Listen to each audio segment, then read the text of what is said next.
하나님의 말씀 구약성경 잠언 15장 27절 말씀입니다. 잠언 15장 27절 말씀, 우리 한 절 말씀 함께 읽도록 하겠습니다. 시작. 이익을 탐하는 자는 자기 집을 해롭게 하나 뇌물을 싫어하는 자는 살게 되느니라. 아멘. 우리는 하나님의 지혜를 구하며 늘 때에 맞는 말을 할 수 있어야 합니다. 하나님의 지혜를 구하는 사람은 늘 자신의 부족함을 인정하면서 여러 사람의 의견을 듣지요. 그러면서 때에 맞는 올바른 말을 하기 위해 노력합니다. 이것이 진정한 겸손입니다. 그러나 교만한 자들은 하나님의 마음을 보지 않습니다. 자기의 생각과 자기의 판단과 자기의 욕망대로 과부의 지게를 옮겨서라도 자기의 땅을 넓히려고 합니다.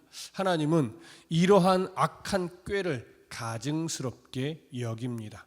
받으실 만한 삶의 흔적이 되지 않는다라고 하는 것이죠. 그래서 하나님의 백성은 늘 선한 마음으로 선한 말을 하며 하나님의 도우심을 따라 살아가기 위해 늘 애써야 하는 것이 옳은 삶입니다.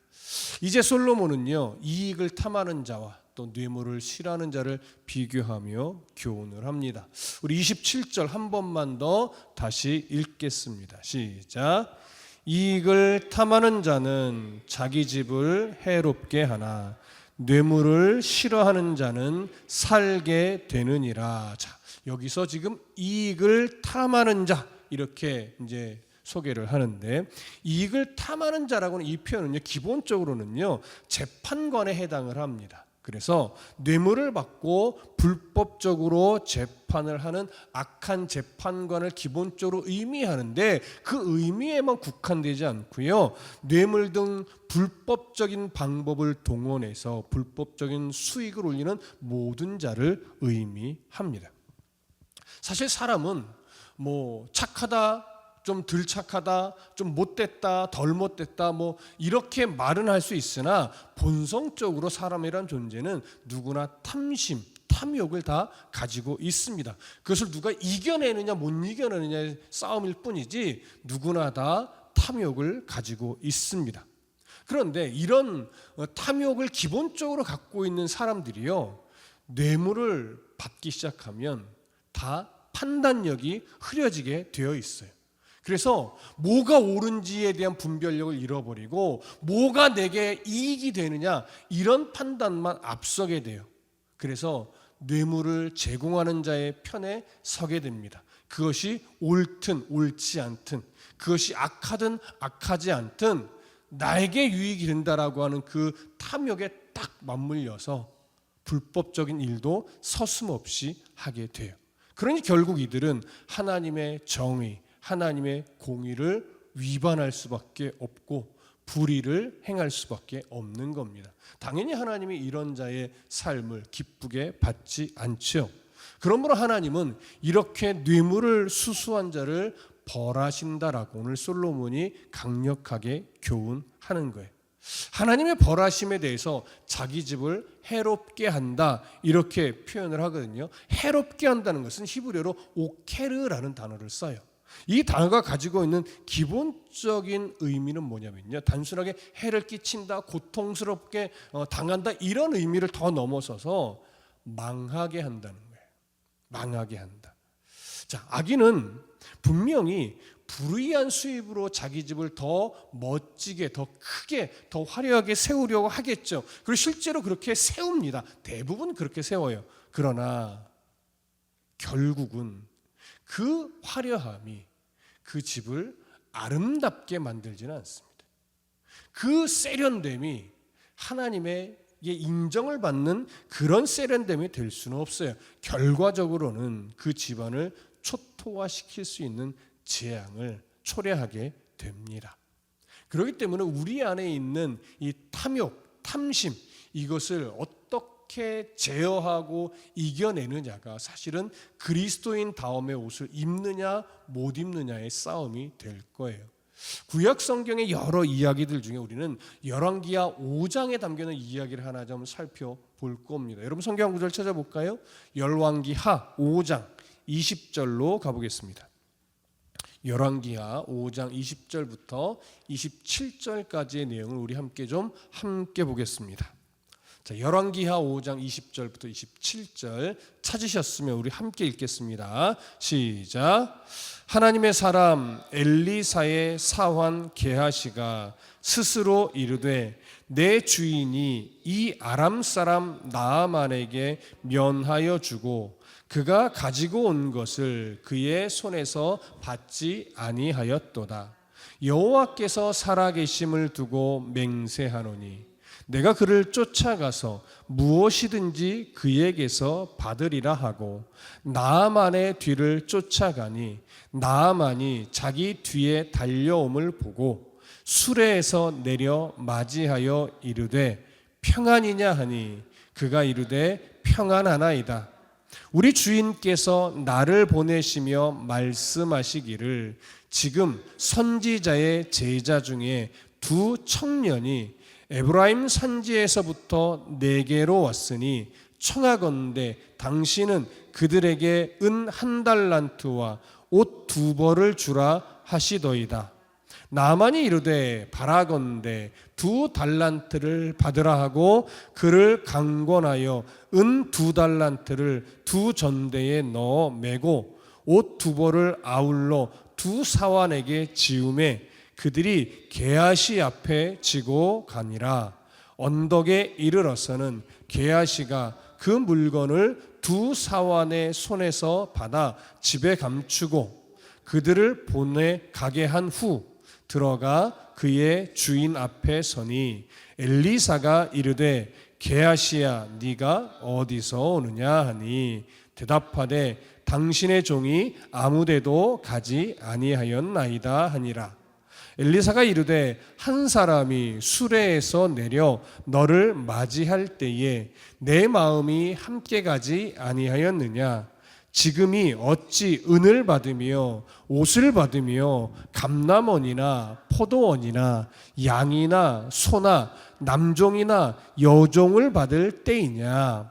그러므로 나아만의 나병이 네게 들어 네 자손에게 미쳐 영원토록 이르리라 하시하니 게하시가 그 앞에서 물러나오매 나병이 발하여 눈같이 되었더라. 자, 읽어 내려가다 보니까 여러분 좀 기억이 나시죠? 엘리사 시대에 이방 나라의 장수였던 나아만은요 부족한 것이 하나도 없었던 그런 인물입니다. 권력도 가지고 있었고요, 군인다워서 존경도 받았고요. 그런데 이 나아만이란 장군이 어느 날 갑자기 나병이 들었어요. 이런저런 방법을 다 동원하고 수많은 의사를 만나서 고쳐보려 했지만 전혀 고칠 수 없습니다. 그때 이스라엘의 한 어린 여종, 소녀의 말을 듣고 한번 이스라엘 땅에 있는 엘리사라고 하는 하나님의 사람을 만나볼까? 그러면 혹시나 나을 수 있을까? 이런 일말의 기대감을 가지고 먼 길을 그 먼 여정을 거쳐서 드디어 이스라엘 땅으로 들어와 엘리사를 만나게 되죠. 엘리사는 사실 처음에 나아만을 만나주지 않았습니다. 어떻게 보면 되게 무심한 듯 대했어요. 나아만 장군이 우리가 알고 있다시피 좀 화가 났죠. 내가 누군데 이렇게 나를 대하는가? 나와서 영접하지도 않는가? 이렇게 좀 화가 나서 안 만나고 돌아가려 할 때 그의 종이 뭐라고 합니까? 이보다 더 힘든 일을 하라고 해도 할 텐데 만나보시죠. 그랬더니 엘리사를 만나서 엘리사가 뭐라고 말해요? 우리 요단강에서 목욕을 해라. 7번 씻으라. 더 화가 나요. 더 화가 나요. 그래서 진짜 안 하고 가려고 그래요. 그때 그 종이 말한 거잖아요. 아니 더 힘든 일을 하라고 해도 무조건 해야 될 판인데 그 목욕하는 게 뭐가 힘들어서 우리 나라에 있는 강물이 더 깨끗하다고 한들 지금 이거 하라고 하는 거 힘든 일 아니지 않습니까? 한번 해보시죠. 설득에 설득을 거듭해서 드디어 엘리사가 명한 대로 강에 들어가 7번 씻습니다. 그렇게 들어갔다 나오기를 반복할 때 전혀 변화가 없다가 7번째 들어갔다 나올 때 드디어 나병이 났고 피부가 하얗게 변하죠. 나만 장군은 거기서 이스라엘의 하나님이 어떤 분인지를 경험하게 됩니다. 인정하게 되는 거죠. 그래서 엘리사 앞에 나아가 이스라엘의 하나님을 높여 찬송합니다. 우리가 이 부분을 강의할 때도 말씀드렸듯이 나아만의 모습은요, 다른 신들도 인정하면서 이스라엘 하나님이 최고다라고 높인 것으로도 볼 수 있지만 다른 신은 거짓이며 이스라엘의 하나님이 진짜 하나님이라는 사실을 인정하게 되었던 것 같아요. 그래서 엘리사에게 뭐라고 말하냐면, 엘리사여, 나는 이방 나라의 장수로서 어쩔 수 없이 돌아가면 우상 앞에, 그 왕과 함께 우상 앞에 절을 해야만 합니다. 이런 내 모습을 긍휼히 여겨주시고 나를 위해 기도해 주십시오. 이런 부탁을 하게 되죠. 그러고서 엘리사에게 감사의 마음으로 엄청난 예물을 드리려고 했지만 엘리사는 이건 하나님의 은혜로 고친 것이니 하나도 필요 없다고 단호하게 거절합니다. 그래서 엘리사는 그저 나아만 장군은 하나님만 높이고 돌아가게 되는 거죠. 바로 이때 엘리사의 사원 게하시의 마음속에 탐욕이 일어나기 시작한 거예요. 아니, 저 나아만 장군이 어마어마한 예물을 가지고 왔는데 조금이라도 받으면 우리 살림에 도움이 될 텐데 어찌 하나도 안 받고 보낸단 말인가 마음속으로 생각을 하죠. 그래서 나아만 장군이 자기의 신하들과 돌아가기 시작을 하자 마음속에 딱 결심을 합니다. 내가 엘리사 몰래 뒤쫓아가서 일부 금액을 꼭 받아내리라.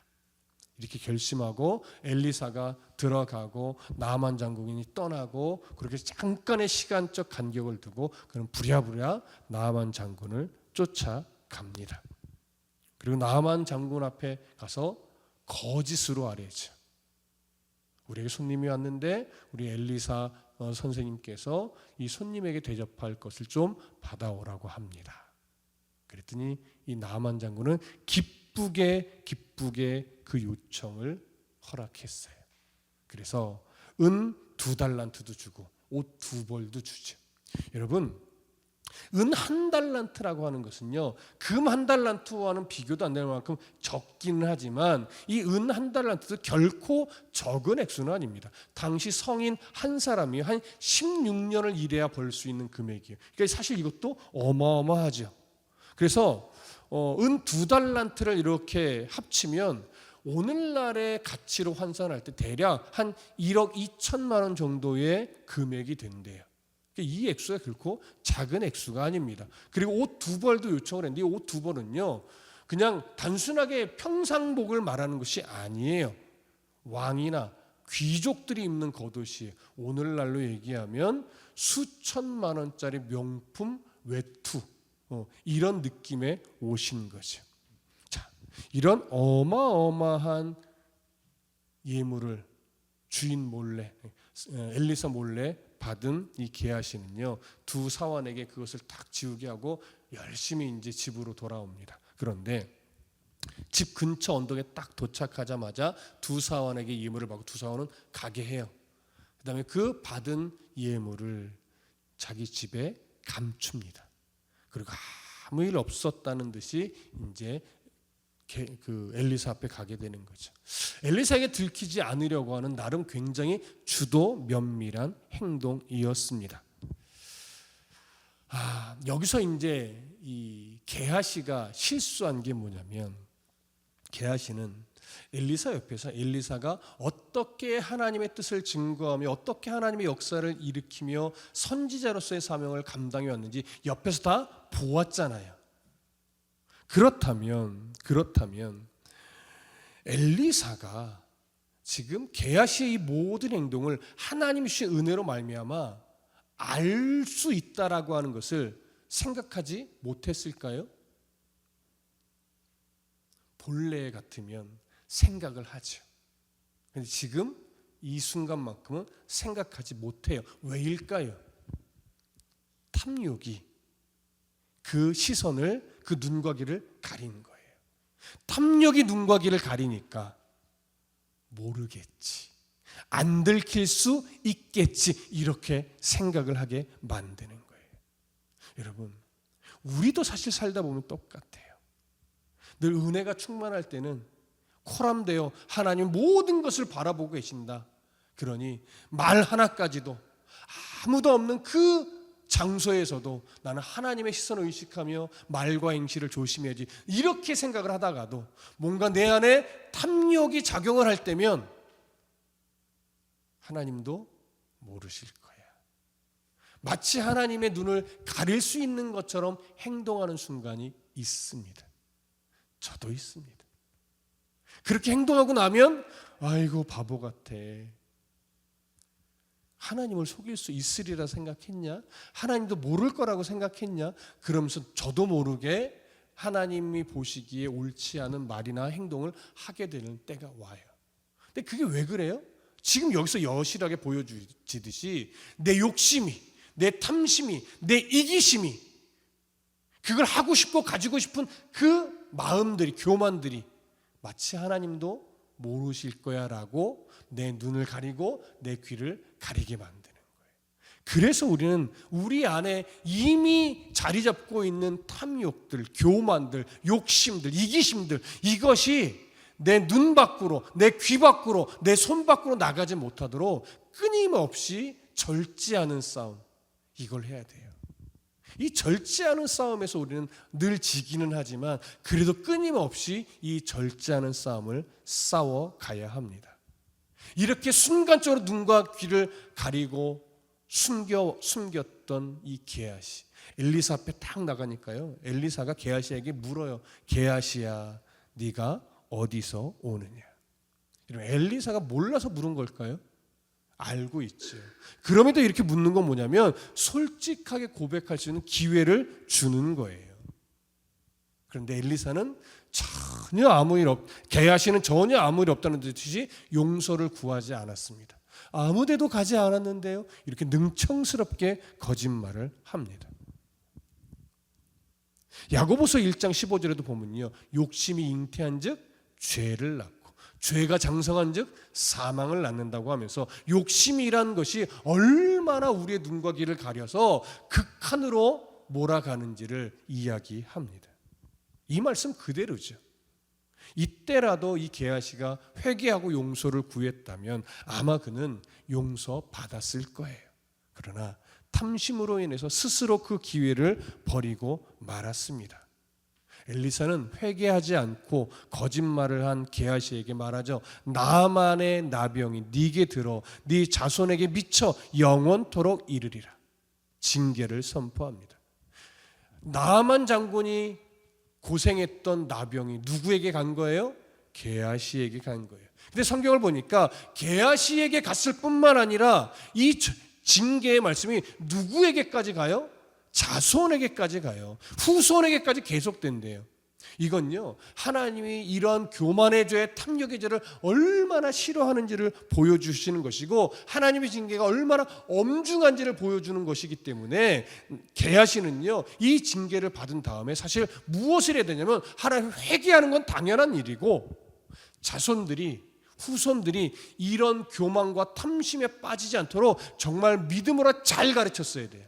그렇지 않으면 후손들도 이 교만에 빠져서 하나님을 속이고 거짓말을 하고 탐욕에 빠져서 이런 징계에서 벗어날 수가 없는 거예요. 그래서 후손들도 그냥 아무 이유 없이 이런 징계를 받는다는 의미가 아니고 네가 정신을 똑바로 차리지 않고 후손들을 가르치지 않으면 네가 받은 이 무서운 하나님의 징계가 후손들에게도 그대로 내려갈 거라는 의미이기 때문에 게하시는 이 징계를 받고 나서 철저하게 하나님 회개하고 철저하게 후손들을 가르쳐야 했던 거예요.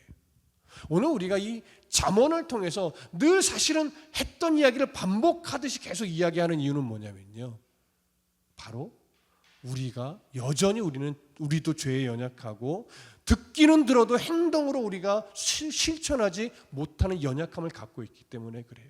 그래서 들었던 말, 비슷한 말이라도 우리는 끊임없이 계속 반복해서 듣고 끊임없이 마음에 결심하고 어제 넘어졌으니 오늘 다시 일어서야지. 이런 결심들을 반복해야만 해요.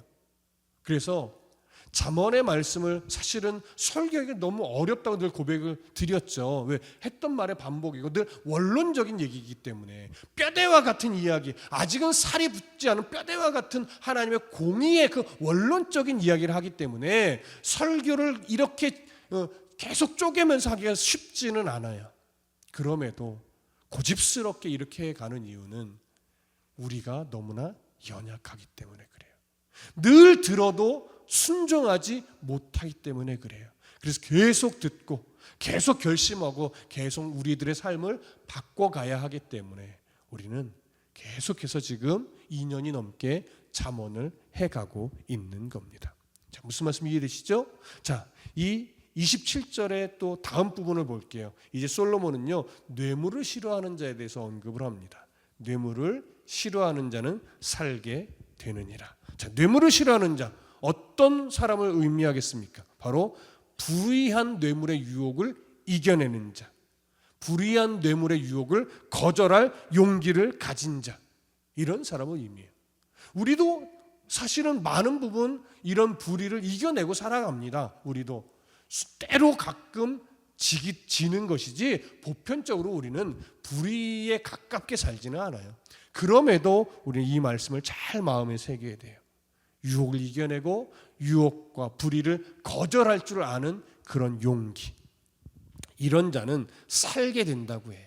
여기 살게 된다는 것은요, 목숨을 연명한다 이런 의미가 아니고 왕성한 생명력을 가지고 강건하게 성실하게 주어진 사명을 온전하게 감당하며 생기 있게 살아간다라고 하는 의미예요. 그러니까 어제와 동일한 삶임에도 불구하고 어제와 다른 건 어제보다 오늘 하나님의 마음을 더 마음에 새기니까 오늘 똑같은 일상이지만 어제보다 더 활력 있게 살아가는 거예요. 어제보다 더 은혜의 고백을 하며 살아가는 거예요. 어제보다 더 감사의 입술을 열며 살아가는 거예요. 어제보다 좋은 일이 일어나서가 아니라 어제와 똑같은 일상이지만 내가 바라보는 내 일상의 느낌이 달라지는 거예요. 왜요? 하나님의 은혜가 내 안에 있으니까. 하나님의 사랑이 더 가까이 느껴지니까 어제와 똑같은 일상인데 감사의 고백이 나와요. 기쁨의 찬송이 나와요. 그렇게 하루하루가 더 생명력 있고 하루하루가 더 주님 손에 붙들려서 살아가는 그런 인생으로 바뀐다는 거예요. 그래서 우리는 불의를 거절할 수 있는 용기, 불의와 타협하지 않을 수 있는 용기가 사실은 필요합니다. 여러분, 이렇게 미혹, 유혹 이런 것들을 거절할 용기로 신앙이 자란 사람, 대표적으로 우리는 아브라함을 들 수 있어요. 우리 이미 잘 알고 있지만 창세기 14장 21절부터 24절에 가보면 이렇게 기록되어 있습니다. 소돔 왕이 아브라함에게 이르되 사람은 내게 보내고 물품은 네가 가지라. 아브라함이 소돔 왕에게 이르되 천지의 주제이시요 지극히 높으신 하나님 여호와께 내가 손을 들어 맹세하노니 네 말이 내가 아브라함으로 치부하게 하였다 할까 하여 네게 속한 것은 실 한 오락이나 들매끈 한 가닥도 내가 가지지 아니하리라. 오직 젊은이들이 먹은 것과 나와 동행한 아넬과 에스골과 마므레의 분깃을 제할지니 그들이 그 분깃을 가질 것이니라. 이렇게 기록되어 있어요. 어떤 내용에서 나온 부분인지 여러분 기억하실 겁니다. 아브라함의 조카 롯이 거하던 소돔성이요, 사실은 조공을 바치던 속국이었는데 엘람 왕에게 조공을 거절했어요. 그 작은 약소국 5개 국가가 이제 우리 엘람 왕의 손에서 벗어나자, 그리고 연합해서 조공을 바치기를 거절하고 나서 엘람 왕이 너무 화가 나서 다른 나라들과 연합군을 형성해서 본때를 보여주겠다고 소돔성을 공격해 온 거예요. 그래서 정말 소돔성을 쑥대밭으로 만들고 모든 소돔성의 사람을 노예로 붙잡고 소돔에 있던 모든 재산을 탈취해서 돌아갔습니다. 그런데 아브라함이 이 연합군이 소돔성을 공격해서 자기 조카를 붙잡아갔다, 조카의 가족들을 다 붙잡아갔다, 이 소식을 듣고 무슨 용기인지 자기 집 안에서 길리운 종 318명을 데리고 연합군대를 뒤쫓아간 거예요. 놀랍게도 연합 군대를 격파하고 소돔성의 모든 사람들을 다 그대로 되찾아왔어요. 모든 재물들도 다 되찾아왔다는 거예요. 이 소식을 소돔성의 왕이 듣습니다.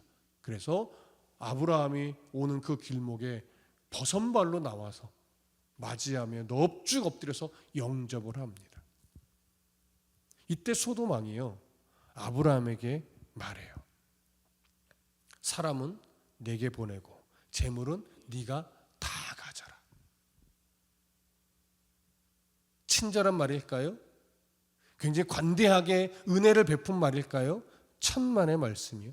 소돔 왕은요, 재물은 네가 가지고 사람은 내게 보내라라고 요구할 자격이 없어요. 왜냐하면 지금 연합군과 싸워서 승리하고 지금 가지고 오는 모든 재물과 모든 사람은요, 아브라함의 전리품이에요. 그 누구도 소유권을 주장할 수 없어요. 당시의 문화대로.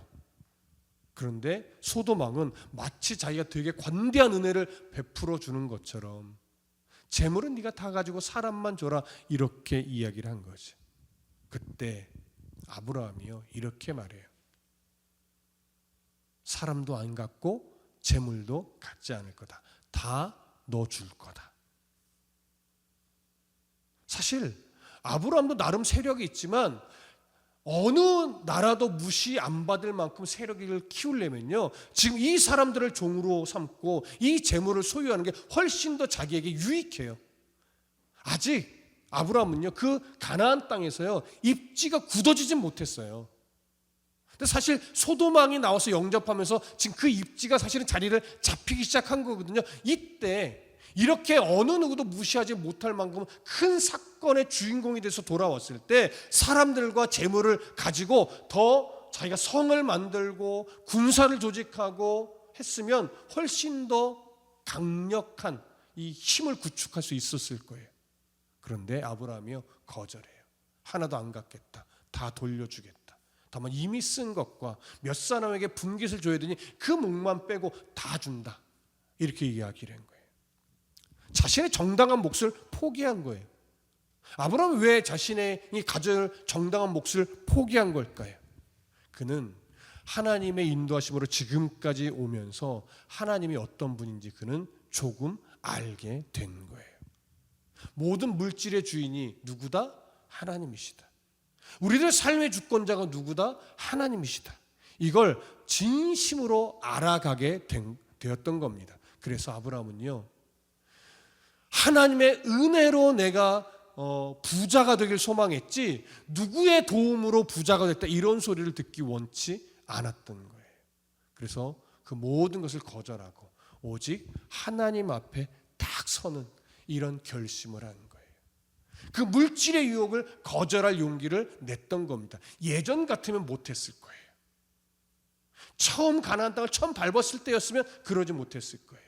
그런데 아브라함이 그 인생 속에서 하나님을 경험해 오다 보니 지금 이때쯤에는 어느 수준까지는 성장했냐면 물질의 유혹, 권세의 유혹, 자기 세력의 유혹은 이겨낼 수 있는 신앙으로 성장을 했던 겁니다.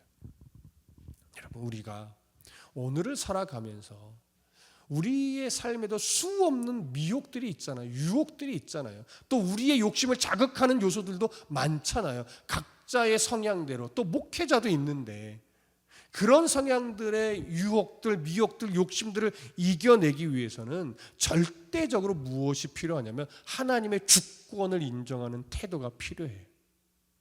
우리는 말로 하나님의 주권을 인정하지만, 말로는 인정하지만 사실 여전히 하나님보다 우리는 물질에 끌려가요. 여전히 하나님보다 자녀에 끌려가요. 여전히 하나님보다 때로는 사업에 끌려가죠. 여전히 하나님보다 내가 좋아하는 것, 이런 것에 끌려가요. 그러니까 하나님 앞에서 부끄럽지 않게 잘 조율하며 지혜롭게 이겨내며 그런 것들을 활용할 수 있는 은혜가 필요한데 때로는 끌려가는 모습이 더 클 때가 많아요. 그러니까 그것이 미혹에 사실은 넘어가는 거죠. 거절할 용기를 내지 못하는 거예요. 그래서 우리에게 필요한 건 뭐냐면 정말 내 인생의 주권자가 누구냐를 정확하게 인정하고 거절할 것과 붙잡을 걸 잘 분별할 줄 아는 은혜가 필요합니다. 근데 거절해야 될 걸 붙잡는 순간 우리의 눈과 귀는 조금씩 가려지는 거예요. 근데 거절할 것을 거절할 줄 아는 용기를 딱 내기 시작하면요, 눈과 귀가 안 가려지고 더 분명해져요. 아, 하나님이 싫어하는 것, 아, 하나님이 기뻐하는 것, 이것에 대한 분별이 선명해지니까 그때부터는요, 마음이 있고 없고 없음에 상관없이 평안해져요. 그리고 안정감을 누릴 수 있어요. 근데 자꾸 욕심에 가려져서 거절해야 될 걸 붙잡기 시작하면요, 그것으로 인해 기쁠 것 같고 그것으로 인해 안정감을 누릴 것 같죠. 더 불안해져요. 더 안정감이 없어요. 성경 그걸 얘기해요. 평안함이 어디서부터 오느냐? 하나님을 붙잡을 때 평안함이 오는 거예요. 하나님이 기뻐하는 걸 붙잡고 하나님이 싫어하는 걸 거절할 때 우리 안에 안정감이 오는 것이지, 내 욕심에 따라 거절해야 될 걸 붙잡을 때는요, 안정감이 오지 않는다는 거예요. 그래서 하나님의 주권을, 절대적인 주권을 인정하면서 탐심을 거절할 줄 아는 용기를 자꾸 시도하는 거죠. 그렇게 신앙이 자라나는 겁니다. 하나님의 주권을 신뢰함으로 우리들의 삶의 순간순간 곳곳에서 몰려오는 그 탐심들, 욕심들, 이기심들을 잘 거절하는 법을 배워가면서 일상의 그 소소한 순간에서도 승리의 목소리를 높이며 누구보다도 안정감 있게, 누구보다도 평안하게, 누구보다도 생명력 있게 하루하루를 살아내시는 은혜가 있기를 간절히 소망하고 축복합니다.